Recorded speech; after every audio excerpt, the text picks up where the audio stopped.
YouTube? How's it going? I just want you all to know that last night I have made it in top 16 at the KingSlayer's gaming event in Kissimmee, and I'm about to bring you my top 16 deck profile. I will make changes to this deck list after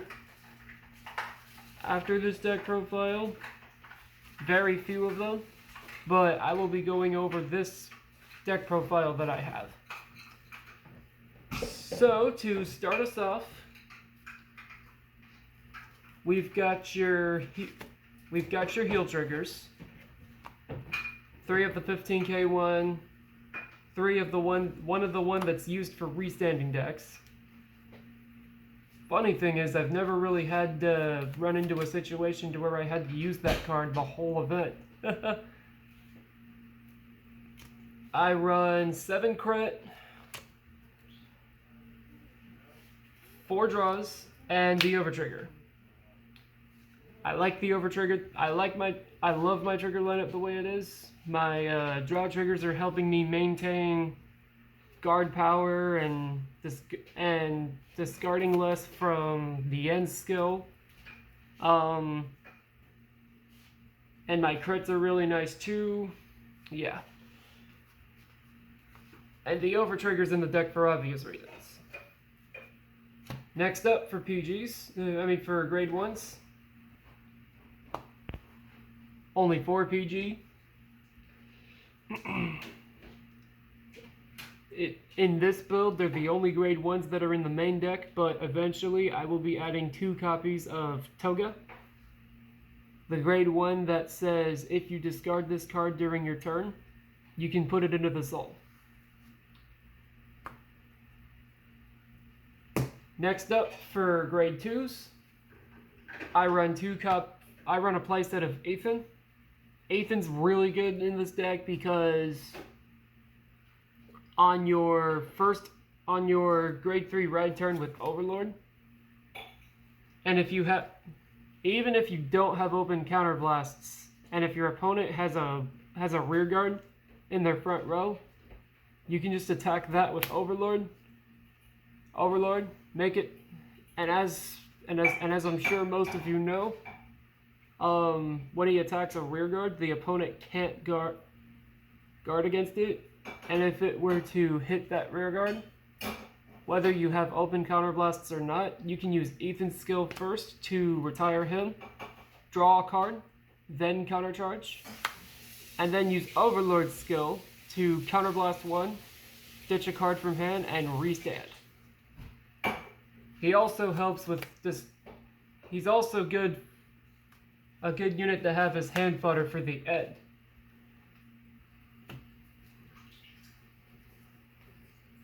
Next up, 4 copies of Burner Dragon. Burner Dragon's great because if you discard him with Overlord or the End during your battle phase, you can use his skill to send him to the soul, and then give plus 5,000 power to any one of your units on your board. He's good for giving power and adding pressure. Yeah, he's nice. Next up, 3 Berserk Dragon. Eventually, I will be taking one of it out because I rarely ever use Berserk Dragon skill. It's a very situational card. You don't really need it all the time. You just need it for matchups like Flagburg or Magnolia. Any deck that relies heavily on rear guards. That way you can use him to to retire your opponent's rear guards for particular matchups. Next up, 3 Nehala.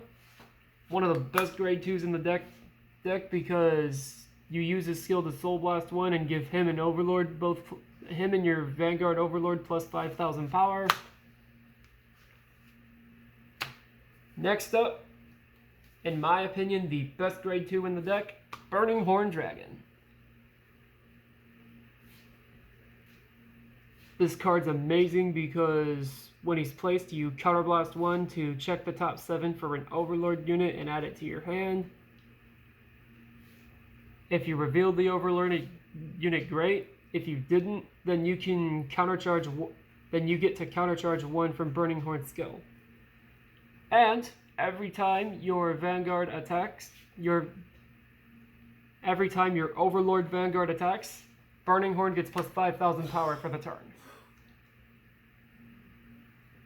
There are also situations where you will get the overtrigger during your drive check with the end. Restand him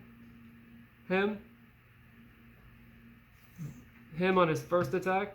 After his first attack, then restand him again with his skill on his second attack, and then restand him and then swing for a third time after your second restand. So that Burning Horn will get 15,000 power from its skill.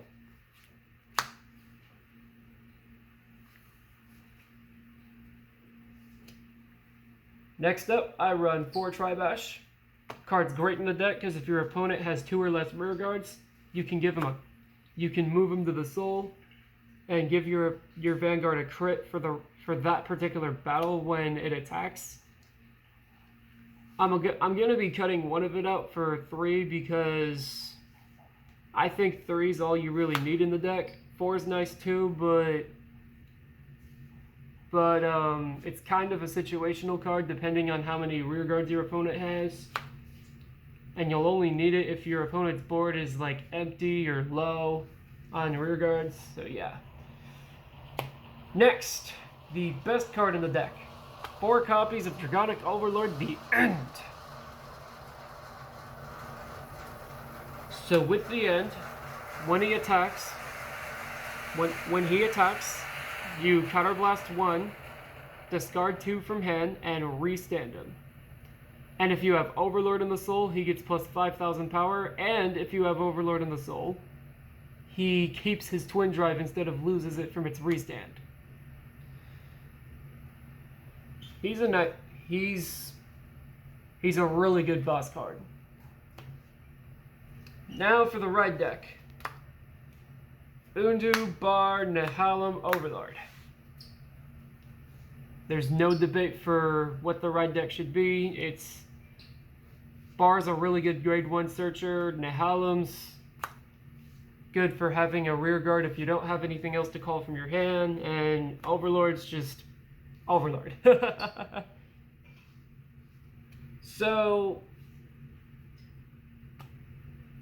one of my reasons for wanting to put Toga in the deck is so that I can have more grade 1s than just Twin Buckler to search for with Bar, and so that I can have an easier time filling up my soul. And one thing I feel like that, and despite that I've topped in the event, and despite that the deck's strong, I feel like what it needs to be a lot faster is for the deck to have a unit that can superior ride the end from your deck if your Vanguard is Dragonic Overlord specifically. I feel like if they made a unit like that in particular, it'd be fair at best, and it would make the deck a lot better.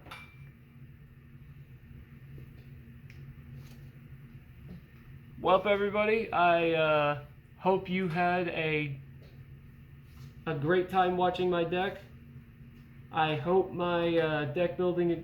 I hope that those of you that want to take my deck building advice end up working out for them. And if you liked the video, please comment, like, and please like and subscribe for more content. Have a nice day, everybody.